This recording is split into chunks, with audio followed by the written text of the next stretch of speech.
Few coaches in college sports history have generated more victories and headlines than my guest tonight. From his humble beginnings in Orrville, Ohio, Robert Montgomery Knight became the first coach in Division I basketball to reach 900 wins and the first to win the NCAA title as both a player and coach. He guided the Indiana Hoosiers to 3 national championships. His 1976 team remains the last to have an undefeated season. But before he was inducted into basketball's Hall of Fame, did you know he was kicked off his high school basketball team, hosted his own TV show for almost 30 years, and was the last basketball coach to win Olympic gold with collegiate players? Tonight, we'll learn what makes this undeniable icon who he is. A man who once said, "Most people have the will to win, few have the will to prepare to win." Please welcome the General, Coach Bob Knight.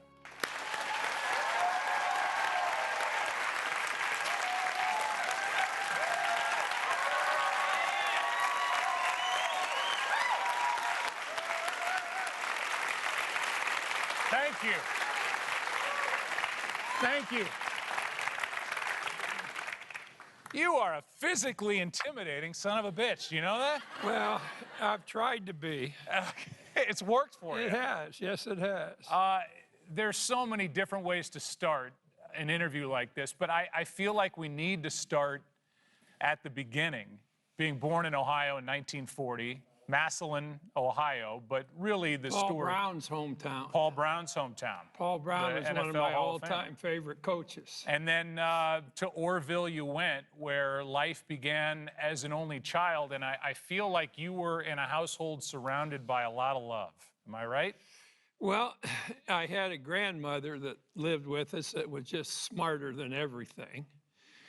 And I had a mother that was smarter than my grandmother was. So I had 2 really smart ladies.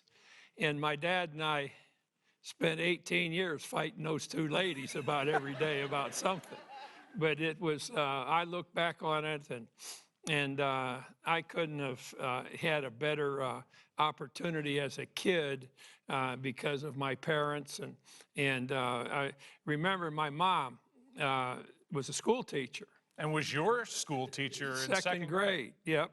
After somewhere in about the second day of the 3rd week, I said something that irritated her in the classroom, sitting about the 4th row back in the 5th seat or something like that. And before I knew it, this is my mother now.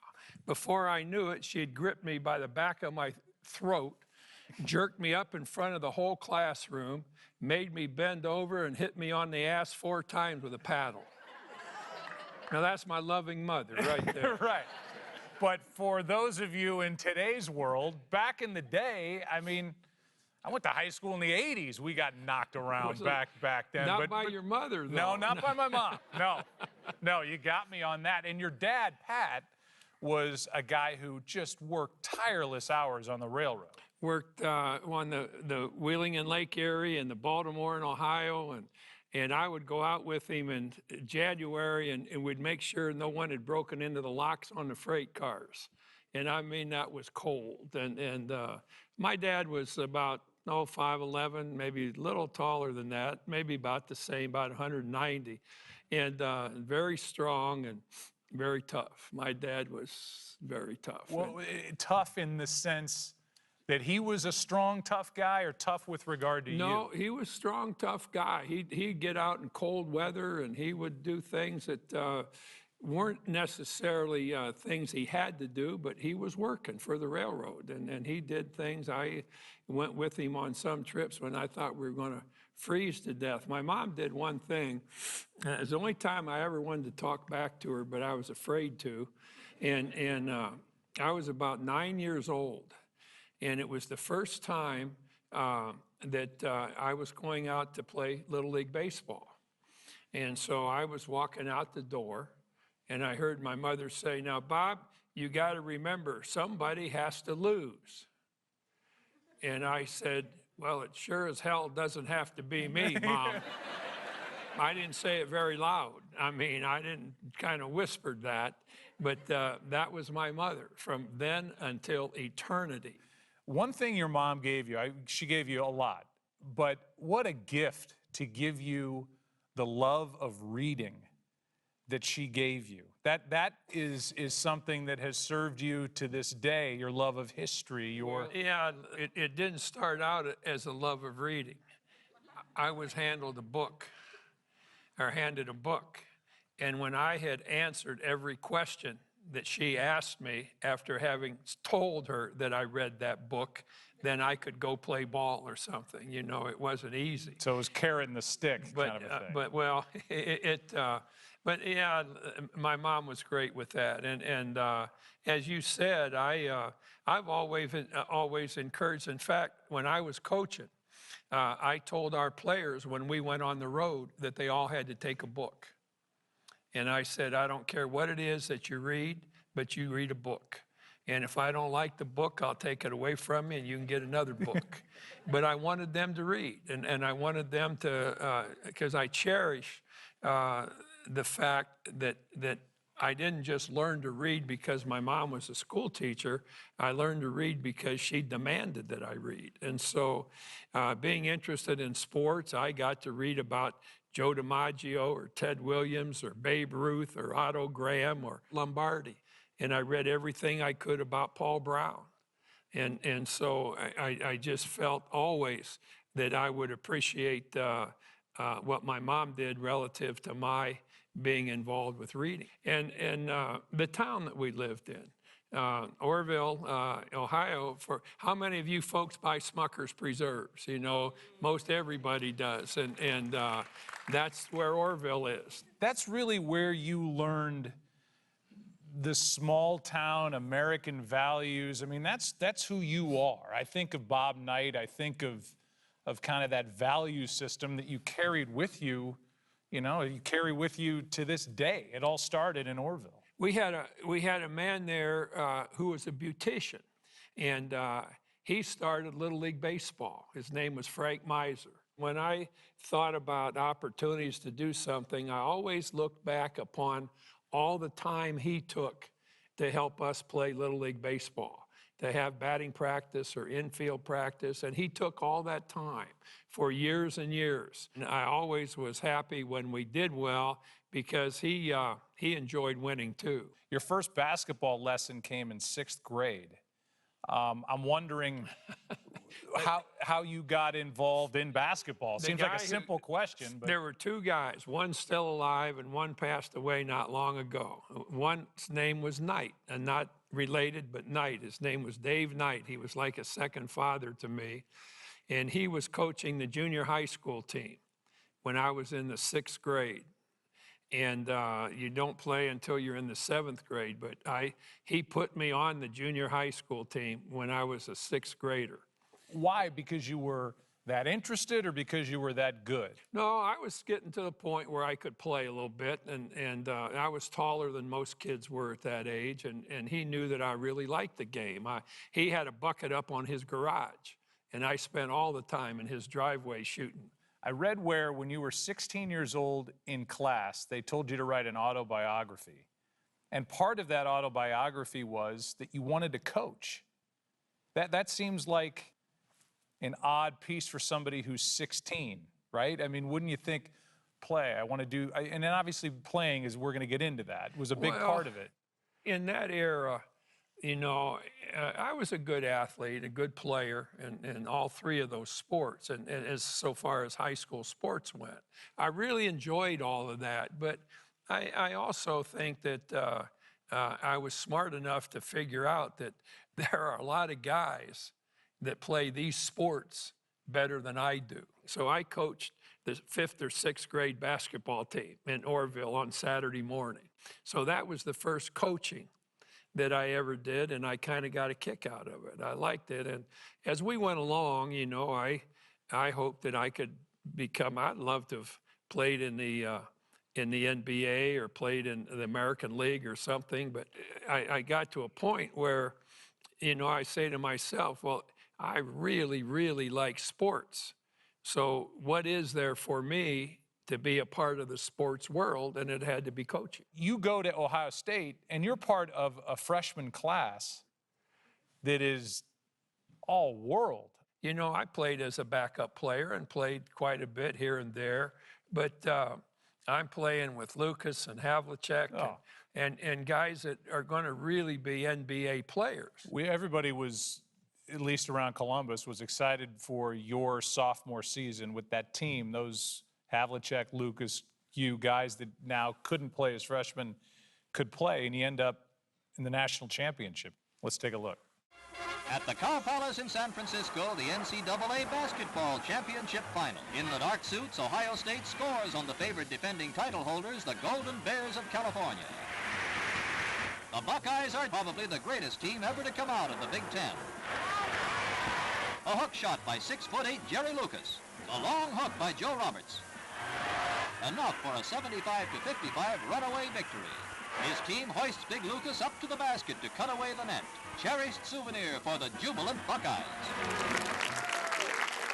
We turned around, and the next 2 years, we're playing for the championship against Cincinnati, and they beat us both times. And I kept that film forever. And we had a really, really good team, but somebody beat us both times. And I can't tell you how much I studied those 2 games when we got beat. Instead of being, you know, antagonistic towards Cincinnati, who beat us fair and square twice, I went down and watched Cincinnati practice. What did you learn from those 2 losses? Anything specific you can put your finger on? I feel like the losses hang with you more than the championship when you were a sophomore. Well, it wasn't like when Cincinnati beat us those 2 times, it wasn't like, well, Cincinnati was lucky, you know, or we played poorly. And I think too many times you use those things for excuses. And I think back then I was able to say, you know, they were just better than we were. They beat us twice because they were better than we were. So we've got to become better. You liked coaching better than playing? I think so. I think I coached better than I played. But I like the game. Let's put it that way. You're talking to Coach Taylor about your future. And in this great stroke of timing, luck, divine intervention, whatever it is, the coach from Army, from West Point, overhears this conversation, and you end up going to West Point, right? Well, this was just 1 in a million. We're at the NCAA finals, and Coach Taylor introduced me to him. His name was George Hunter, and he was the basketball coach at West Point. And Mr. Hunter asked Coach Taylor, he said, "What is this boy interested in doing?" And Coach Taylor said, "Well, he's thinking about going to graduate school." That's what we were talking about. And Mr. Hunter said, "Well, if he's ever in the Army, you call me and I'll bring him to West Point and he can coach our freshman team." And other than having met my wife, Karen, I think that's probably the most important thing that ever happened to me when he made that statement. You end up at West Point. You enlist in the Army. You're the assistant coach. You have 2 really good years. That coach, the head coach, gets offers. He ends up at Miami of Ohio. And you become head coach, the youngest in the history of college basketball at that point, at the age of 24. I mean, you're 24 years old, head coach at Army, at West Point. Do you feel like, A, you're ready? Do you feel like you'll figure it out as you go? I was probably like every young guy. I probably thought I was smarter than I was. Did you have a philosophy? Like, what was Bob Knight's head coaching philosophy? I will say this. Nobody studied the game of basketball more than I did. And I was able to have access to Pete Newell, who in that era was the best coach ever. And so I spent a lot of time with him. And then there's a guy named Harold Andreas, who was a great coach at Cuyahoga Falls. And so I had an opportunity to be around a lot of really good basketball people. I never missed a time when I could go see Joe Lapchick or Claire B. And they are 2 of the all-time great coaches in history. And it's funny because at that time when you're at Army, at West Point, there's an assistant coach on the football team that you bring over to help you with the basketball team by the name of Bill Parcells. That was not my easiest job, helping Parcells play basketball. How crazy is that, though? I mean, these are two Hall of Famers who are at West Point, and you saw something in him, I assume, that you liked, that you wanted him a part of your program? I thought that there was no way. Parcells and I really studied it. He studied basketball, I studied football. And we talked about it and spent an awful lot of days and nights. And I was Could he have been a good basketball coach? He thought he would be. I mean, there's no doubt in my mind. Could you have been a great football coach? I think so. And I think that the most important thing in coaching is the will to win. It's the absolute most important thing there is. And if winning is really important to you, then you're going to figure out how to win. And there are a lot of coaches that are just happy to have a good salary. But I never, I'd have played for nothing. I want to bring up the name Mike Krzyzewski. You had him at West Point, but I would imagine what you told Mike Krzyzewski is something you told other players as the years went on. When he got to West Point, you told him, under no circumstances are you to shoot. I've always had a lot of respect for a kid in those circumstances. Now, we were good, but we did not need him as a shooter. And what we needed was just a tough kid that could guard a guard on the other team, and a good passer.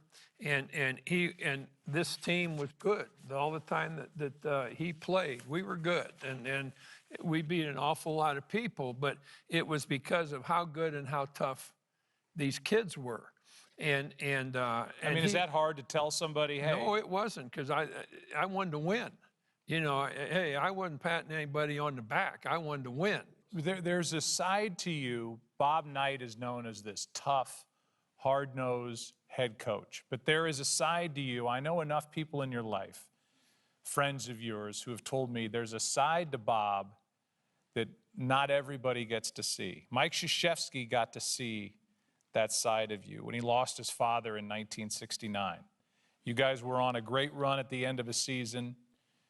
You're going into a weekend where you got to win the final 2 games. He goes home to Chicago, and you follow him there to be with not just Mike, but be with his mom, who had just lost her husband. You wanted to be there with your young player. Well, I think that's a coach's responsibility. I hope that when it was necessary to help a kid deal with a problem, I hope that I never neglected helping that kid. I hope that was, I'm expecting everything from that kid as a player, and if I'm not getting everything, he's going to know about it. But in turn, that kid should be able to expect everything from me as a coach that will be of benefit to him. And so that was my coaching philosophy. The kid should be able to demand of me what I demand of them. You leave Army, you leave West Point, you go to Indiana, and you basically in the parking lot do the deal. And what was your promise to Indiana when you went there with regard to how you were going to run your program? Well, there were 2 things that happened there when I went there. One was the president was a guy named John Ryan. And there's never been a better college president. And the athletic director was a guy named Bill Orwick, who had played and coached at Michigan. And there had never been a better athletic director than he was. And so I went in right away with 2 people that I really liked. Indiana had a little bit of a history of breaking a lot of rules in recruiting before I got there. And I remember talking it over with Bill. And I said, now, wherever I coach, the rules are going to be important. And I think that's what he wanted too. And so that's how I got started with both of them. The rules and your kids going to class.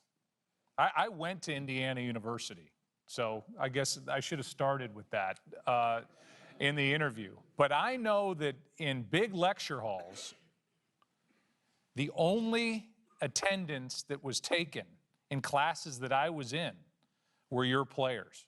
Yeah, they're scared to death. They're damn right. You know, they didn't want to face me having cut class. I know you're a goal maker. What were your goals going into your start there at Indiana? Well, I'm not sure there was anybody in the state of Indiana before I went there that could play defense. I don't think there's a person in Indiana that could play defense. They'd ever put on the red and white that could have even spelled the word. And so you show up there, and you're talking about defense. You've got this motion offense. It wasn't a high-flying offense. This wasn't something where the scoreboard's lighting up like a pinball machine.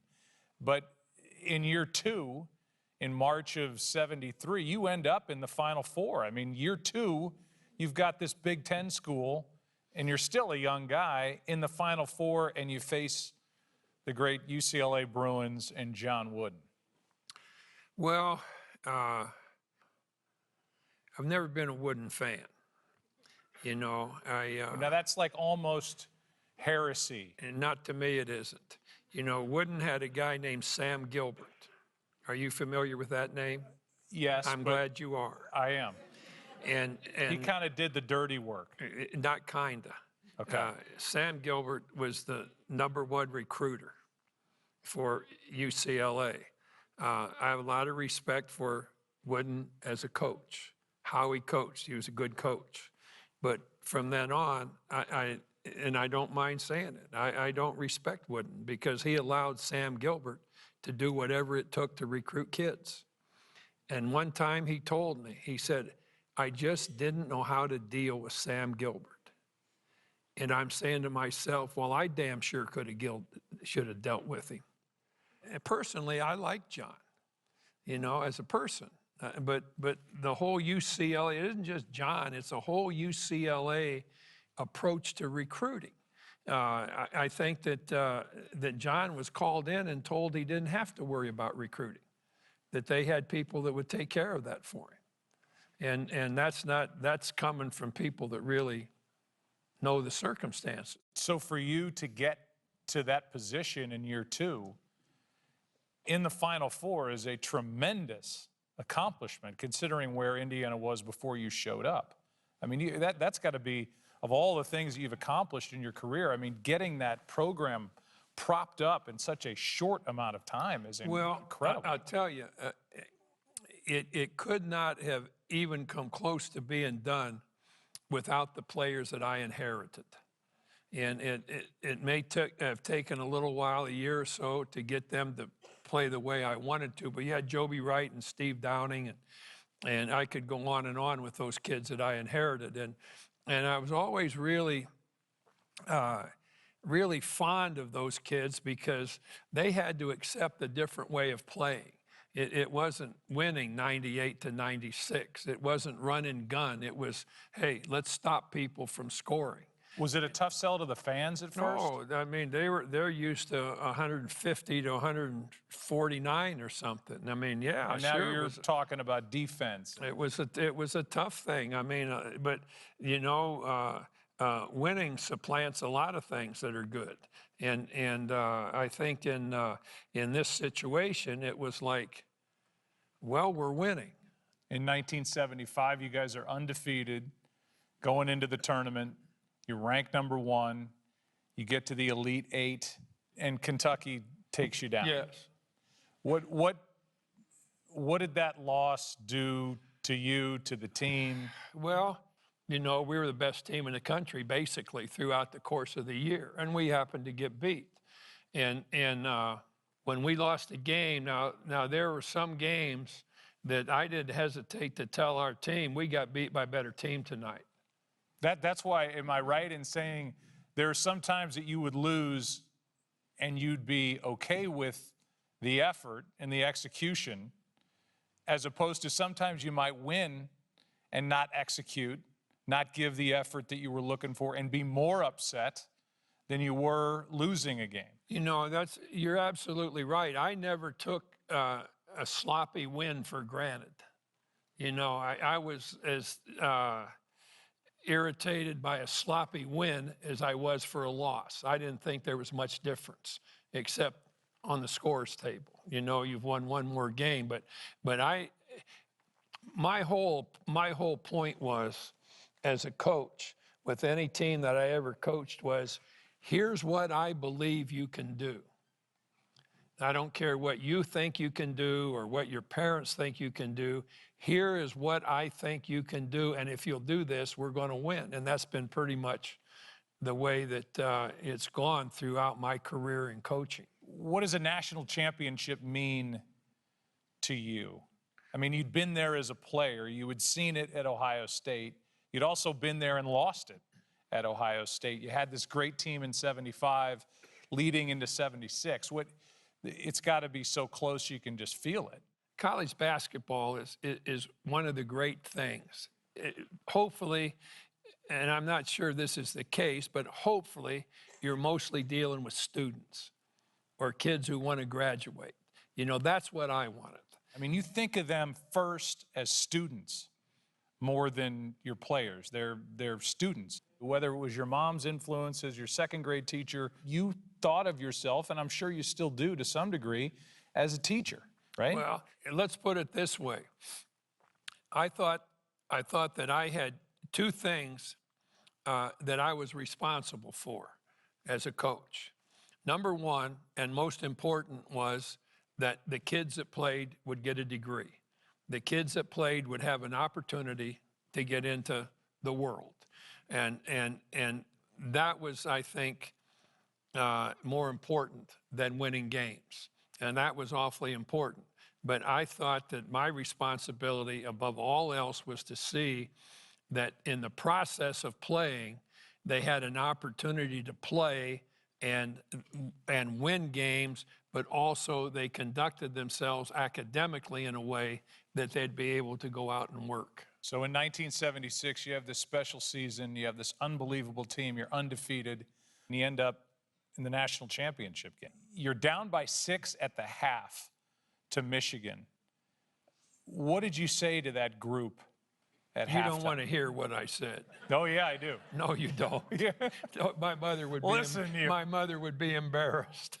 So No. you lit them up at halftime. No, I went in, and no, I said, you know, you guys ought to be grateful that we're playing for 40 minutes.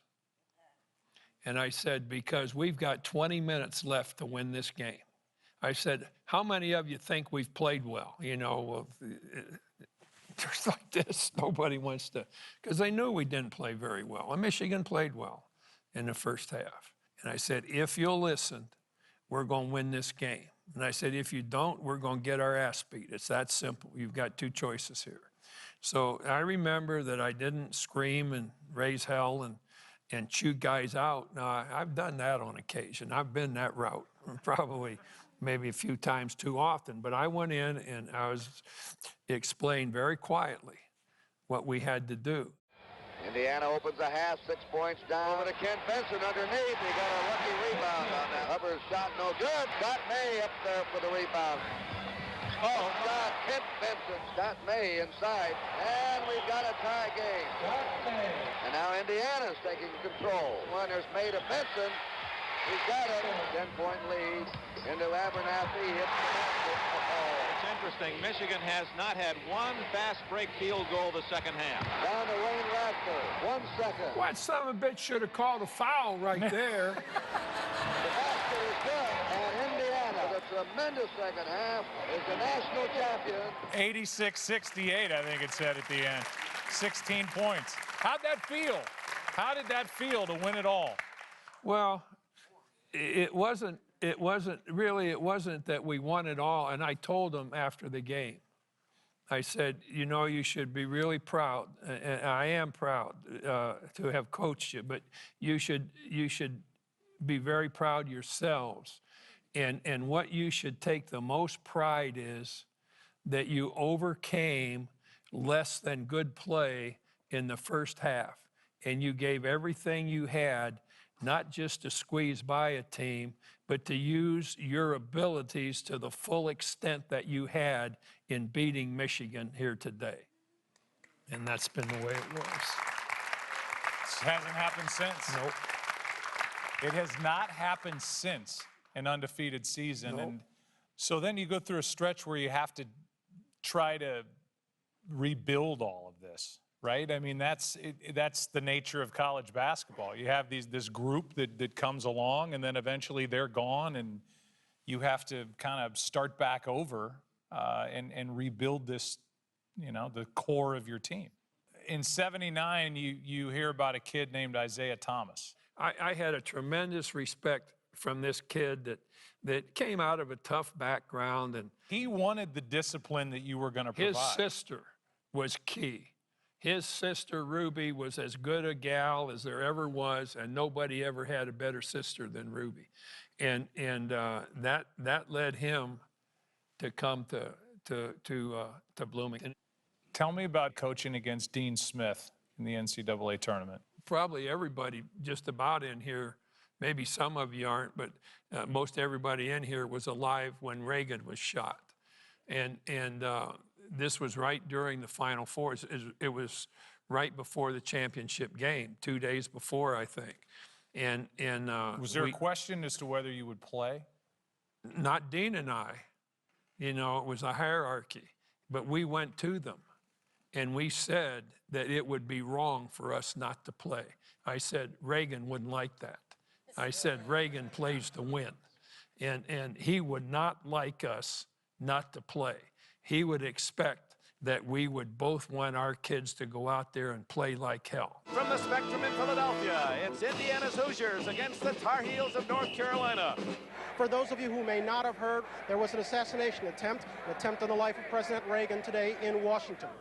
We ask thy special blessing on the President of the United States, Ronald Reagan. Amen.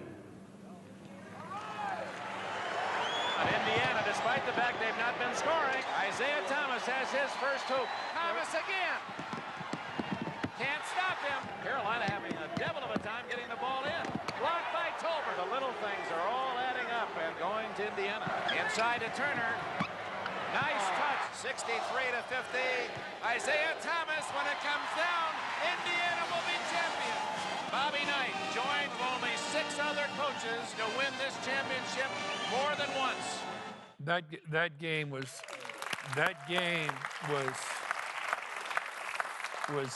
basically over with at the start of the second half. We came out and played really, really well. Isaiah Thomas got 2 quick buckets, and anyhow, we played as well as a team could play and ended up winning that. And that may be the best game there ever was. And I think it was a real tribute to Reagan that kids felt that way and gave it everything they had, both the Carolina kids and our kids. It was 3 years later that you end up coaching the USA basketball team in the Olympics right here in Los Angeles in 1984. Coaching Team USA had to be as important to you as any coaching assignment you could have ever undertaken. Well, I think more than anything else, I wanted to do that, number one. And number two, more than anything else, I wanted to coach an Olympic team that won the gold medal. Okay, so you're playing for the gold medal. What did you tell your team at halftime? Wait till everybody gets seated. So I walk in, and all of a sudden, it hits on what I'm going to do. Michael Jordan sitting over here. I walk over here. Uh-oh. No, that's okay. I'm not going to go any further. I walk over here, and I say, now, Mike, I said, you know how important screening is to us. And damn it, you haven't set a screen out there yet. You know, and I'm trying to get us in shape to play the second half. And I say, you haven't set a screen yet. Only Jordan could say this. He said, Coach, I read somewhere not long ago where where you were talking about me being the quickest player of my size that you've ever been around. I said, what the hell has that got to do with screening, Mike? And he looks up at me and he says, Coach, I think I'm setting them quicker than you can see them out there. That's verbatim. I mean, you gotta love a kid like that. But the coach can never lose. So there are 3 kids sitting here. So I walk over. There are 2 kids sitting there. So I walk over and they're laughing, you know, about Mike's comment to me, you know. Right. And I said, all right. I said, you 2 guys thought this was really funny. I said, well, I'm going to tell you about how funny it is because you 2 are in charge of Jordan for the second half. And if he doesn't set 4 screens in the first 5 minutes of the second half, I'm taking you 2 son of bitches out of the game. I turned around and walked away. Coach always has to win somehow. I don't care how. Steal, cheat, lie, whatever. Coach got to win in these circumstances. You know, I said, Mike, I said, I want this game over with 4 minutes to play in the game. I want it completely over with. So Mike on his own, with about, I think it was 7 minutes to go in the game, calls timeout. So I'm wondering, what the hell is this all about? Michael calling timeout. So we get in a huddle, and Mike comes in, puts his arm around my shoulders. Remember, I told him I wanted this over with 4 minutes to go. Mike puts his arm around my shoulders. He says, Coach, take a look at the time clock. We're 7 minutes ahead of schedule out here. Is that That's unbelievable? Let's take a look at the end of the gold medal game. Now, of course, Coach Knight taking 12 players from 10 different systems. Into the corner, Perkins. Back over to Michael Jordan off the glass good. Lopez loses the ball to Jordan. 2-on-1. How about that one? And the final score, the United States 96 and Spain 65.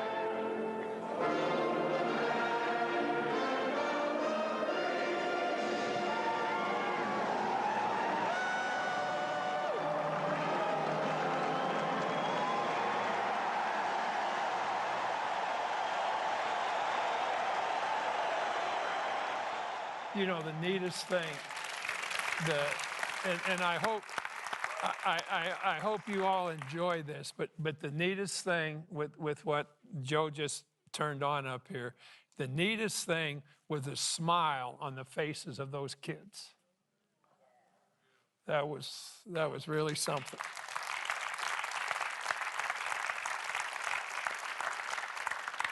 Did you ever get a sniff from the NBA? I mean, did they have to look at the success? You've won 2 national championships. You just won a gold medal. You're molder of men, and did they ever come calling, the NBA? Yeah. I don't know how many chances. You know, I had a lot of chances, but Why did you never take the jump? well, you know, I like dealing with kids. I thought I had something to, I thought I was doing something more than for me when I coached. I'm really pleased that I can look back over the years that I coached and the kids that I coached, knowing that these kids all got a degree. And that's second. They won a lot of games, but more important to me was that when they were through with us, they went away with an education. In 1985, this has a funny ending. I got to Indiana in 1987. Not that you care. I know you don't. Was that your 7th year there? That was my, I was, taking time for me. I actually think you did well. I did fine at Indiana. But I noticed at the end of one of the games, I mean, I was a diehard fan, but at the end of one of the games, the gym had cleared out, the arena had cleared out, and the managers from the team were tearing down the bench area. And the chairs in the bench area had a chain that went through multiple legs of multiple chairs. Because in 1985, you're playing Purdue and something doesn't go right, you're upset, and a chair goes whizzing across the court. Sure, but I mean, the whole thing there was a lady over on the other side of the floor that I happened to glance over there, and she didn't have a chair. Oh. And she reminded me of my grandmother, and I just threw it over to her.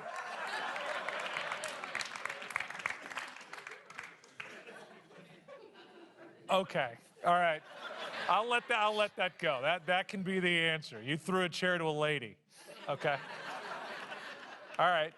So as I mentioned, But let me interrupt you with this. The comic part of it, I never understood, you know, I mean, basketball games have towels thrown, chairs, and the press,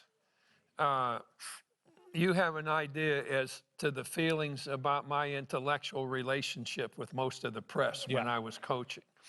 And to make a gigantic issue out of me sliding a chair across the floor just didn't seem to make any sense to me at all. How about the time you pulled a starter's pistol out and, like, a writer that you didn't like in the hallway, you pulled the trigger on the starter's pistol, and that was, hey, that was funny. Well, the only thing that I regretted was that I didn't load the pistol. I would say you had, is it fair to say, a love-hate relationship with the media? Because there were times where you were very playful with the media, and you made them laugh, and you were... There were people that I liked, you know, people that didn't make a mountain out of a molehill somewhere along the way. And I think that, by and large, I like to needle the writers a little bit. Well, yeah, you did. It was fun. It was fun for us on the outside to watch. But I'm sure that I probably got carried away on occasion. All right, I just want to play this. It's another time with you having fun with the media. I love this clip. If I could determine what the hell he's going to look like next year, that's just what I have no idea. I got to wait till next year to watch him play. I mean, I can't do that. You know. You would anticipate, wait, right? Wait a minute.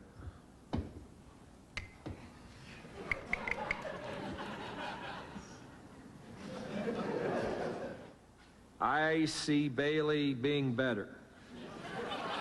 Do you see him being the playmaker for next year's team? Wait a minute, there's something forming here. Forming. It says, what a question.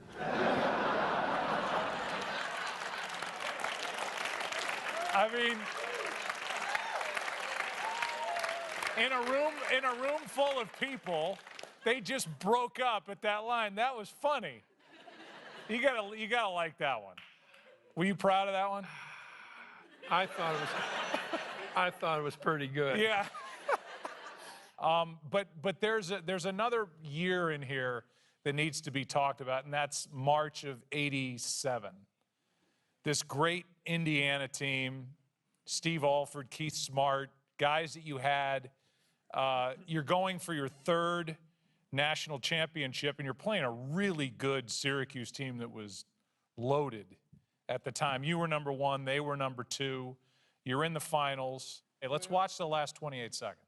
Syracuse 73, Indiana 72, with Syracuse coming up to the free throw line. He's short. Indiana can win it. And they decide to put Douglas on Alford. And they go man-to-man.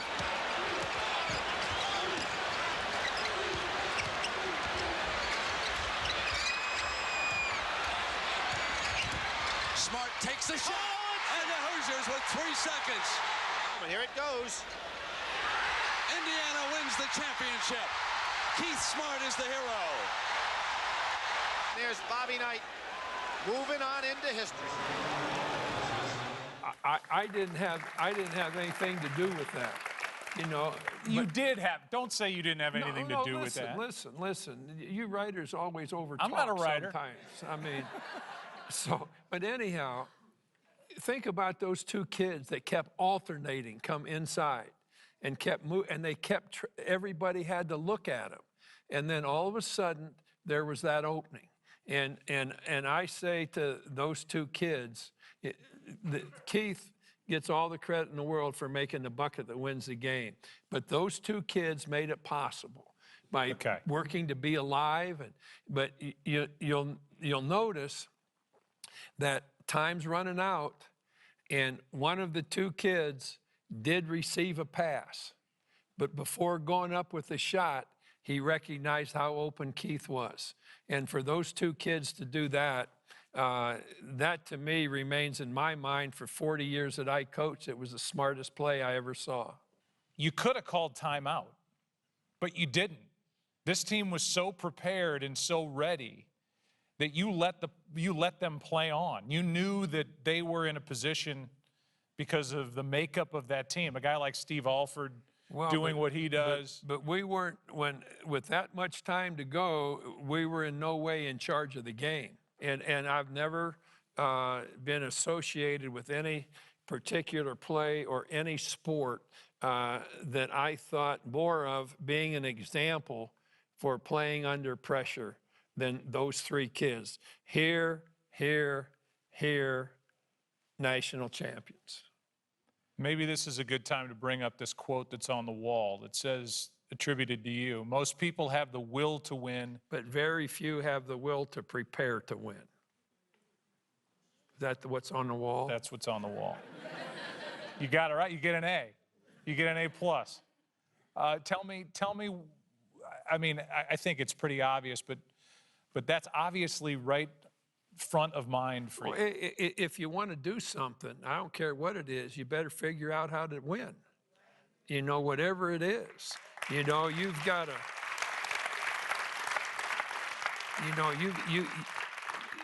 you've got a kid that's a pain in the ass. Well, you've got to figure out how to win for that kid, you know, and I think that's what winning is all about. Winning is not a sometime thing, it's an all the time thing. And you don't win once in a while, you've got to figure out how to win all the time. And that to me is the most important thing almost about life. But to do it the right way. To do it the right way, to win within whatever the rules dictate. I can't tell you how many times people have asked me, you know, whatever I coach 40 years or 42 years, you know, I'll be asked and say, Coach, what did you like best about coaching? What did I say? Winning. That's it. That's the only word I used. I said, Coach, what did you like best about coaching? I said, winning. And the guys would shake that, but that's what I like best about coaching. So we need to talk about the end at Indiana. You said when you left, you should have left 5 years earlier. There were some real assholes at Indiana when I was there. Do I need to go any further with my thinking there? It had gotten to the point where there were people I just didn't like, and there were people that didn't like me. And I think basically that people resented how important Indiana basketball was to the university. I have a tremendous feeling for the people of Indiana, that they were the best fans, the best sports people, the best people at a game. They never booed the other team. They were great. You didn't get a chance to leave on your own terms. CNN in 2000 has this report about you choking a player, Neil Reed, during practice. This is an opportunity to talk about that. Well, I'm not going to talk about it because I'm sure that one time or another I grabbed a lot of kids. I just missed a few times grabbing a couple referees. But I never had to hesitate to a kid we've worked with and worked with and worked with, and he goes against. I might say, God damn it, Jimmy, you've got to block out. And I've got him by one arm, and then I've showed him how to block out. You know, so that was ridiculous, anything like that to use as an example. Well, that's what I was going to ask you. Did society change during the course of time? Because we've talked about... No, I think people changed there. There were enough people changed there that were tired of basketball being the guiding light of the university, and I won't go in any other direction. So that incident happens, and then some student walks up to you on campus and says, "Hey, Knight, what's up?" or whatever he said, in the most disrespectful way. That was a big part of it. That was it. That led to my being fired. That was the end right there. That was a huge part of it. Some kid came up to me and say, "Hey, Knight, what's going on?" That kid made a dumb mistake. You know, I went over to that kid, and I did a lot more for the son of a bitch than his parents ever did for him. And I went over there and I said, "Son, let me tell you something. You don't address adults like that under any circumstances." And that's why I have no use for Indiana University, because they used that as a reason to get me out of there, and that's absolute bullshit. Is there anything about bullshit that you don't understand? No. Good. It's a good word. Do you think that ever gets repaired? I mean, you're so loved in Bloomington. You're so loved in that state. I mean, you 3-time national championships and 3-time national champions. Is there any way, is there anything you could see happening that brings you back to that campus and ends on the right note? Well, I've been asked a lot of times to do things in Indiana, which I've always done. And they are things that don't involve Indiana University. And I operate in that way simply because among all those people that have cheered those teams on, rooted for those kids, they're something that I will, those fans will be people that I'll treasure the rest of my life. You go to Texas Tech, you're there you sign a 5-year deal. You bring players from 8 different schools. You make the NCAA tournament right out of the gate, which shows what you can do as a head coach. But you end up with 902 victories, most all time. And then of all people to break your record, the young man you brought to West Point, Mike Krzyzewski at Duke, and you are there for ESPN broadcasting the game at Cameron Indoor Arena when Coach K has a chance to break your all-time wins record. Fans on their feet. They're sensing something special. Rebound captured by Curry. The final 2 seconds, 1 second.